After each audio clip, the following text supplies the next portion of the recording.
হিন্দুরা সবসময় আওয়ামী লীগের পক্ষে ভোট দিবে, এটা উনি ধরে নিয়েছিলেন এবং এই মনোবৃত্তি এখনো এই সাম্প্রদায়িক মনোবৃত্তি নিয়ে তারা চলছেন এবং এটি সম্পূর্ণ ভ্রান্ত একটি ধারণা।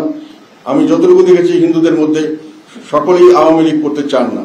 তারা অনেকেই এখনকার দিনে বিশেষ করে নতুন প্রজন্ম প্রচুর মানুষ আছে যারা আওয়ামী লীগের বাইরে রাজনীতি করতে চাচ্ছেন এবং করবার সুযোগ চাচ্ছেন, কিন্তু তাদেরকে আমরা ওই দোষর বলে মার্ক করে তাদেরকে খুন জখম তাদের ধর্ষণ এগুলোকে আমরা জাস্টিফাই করার জন্য বলছি তারা আওয়ামী লীগের লোক সেই জন্য করা হচ্ছে। সেটা হলো তারা বলছেন যে না হিন্দু সেই জন্য নয়, সাম্প্রদায়িক কারণে নয়, এরা রাজনৈতিক কারণে, অর্থাৎ ওনারা আওয়ামী লীগের সঙ্গে আছে সেই জন্য তাদেরকে, মানে আওয়ামী লীগের সঙ্গে যে কেউ থাকে তাকে এরকম ধরনের লুটপাট করা ওনারা মনে করছেন এটাতে দোষের কিছু নেই, এটা সাম্প্রদায়িক দাঙ্গা এটা নয়, কাজে এরকম খুনজাখম করা যেতে পারে।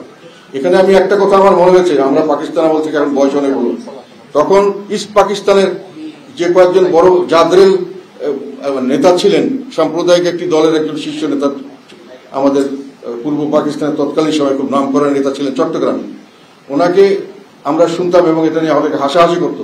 সেটা হলে উনি ইলেকশনের সময় তার নির্বাচনী এলাকায় প্রচুর হিন্দু ছিল, সেই গ্রামগুলোতে গিয়ে বলতো যে তোমরা আমাকে ভোট দিবে তো বাবা?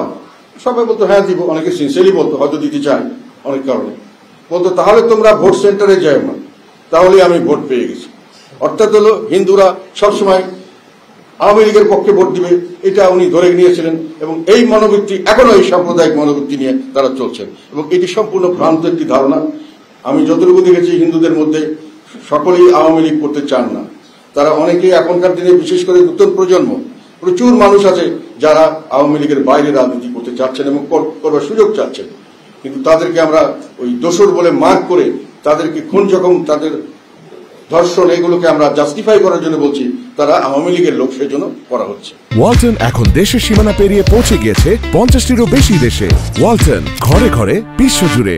আরেকটি জিনিস আমি এখানে বলতে চাই, আমি যেটা বিশ্বাস করি সেটা হলো এখনকার যে প্রজন্ম আমি দেখছি অনেকদিন থেকে আমি লক্ষ্য করছি, সেটা হলো এখন যারা হিন্দু সম্প্রদায়ের মানুষ বাংলাদেশে বসবাস করছেন ওনাদেরকে বেশ এখানে একটা ভুল একটা তথ্য ছড়ানো হয়।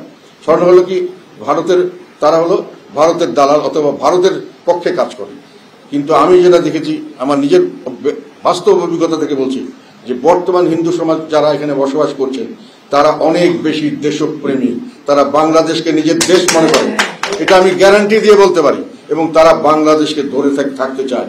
বাংলাদেশের জন্য ত্যাগ স্বীকার করতে হলে তারাই হয়তো সামনে সবচেয়ে আগে এগিয়ে আসবে জীবন দেওয়ার জন্য, এটা আমি বিশ্বাস করি। আমি অনেকের মধ্যে বিশেষ করে তরুণ সমাজের মধ্যে আমি এই উদ্দীপনাটা দেখেছি যে না, ভারতে যারা গেছে তারা বাধ্যই গেছে, এটা আমাদের ব্যর্থতা, আমাদের ভাইদের আমরা ধরে রাখতে পারিনি, এটা আমাদের চরম ব্যর্থতা, এবং তারা কেউ ওখানে গিয়ে যে ভালো আছে আমি তাও মনে করি না।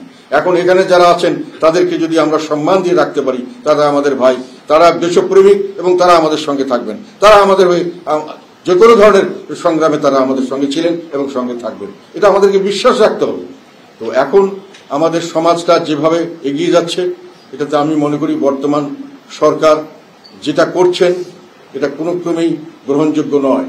বিশেষ করে হিন্দুদের ব্যাপারে তাদের যে অ্যাটিটিউড এবং তাদের সঙ্গী সাথীদের যে অ্যাটিটিউড, সরকার সরাসরি না বললেও ওনার যে সঙ্গে যাকে সরকারি দল হিসেবে যেগুলো পরিচিত হয়েছে তাদের যে অ্যাটিটিউড, এই বিশেষ করে এই ক্রমে আমাদের এই হিন্দু সম্প্রদায়ের উপরে, সেটাকে আমি ঘৃণা জানাই।